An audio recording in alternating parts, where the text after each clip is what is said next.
আজকে আলুর চিপস বানালো আমার প্রিয় মানুষটা, সাথে আমার মরিয়ম, আজিজা। আমরা চারজন মিলে অনেক স্বাদ করে আলুর চিপস খাইলাম। এখন পরের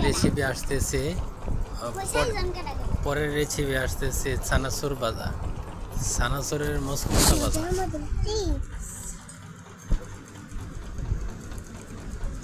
অনেক মজা থাকবে। আমরা রেসিপি করতেছে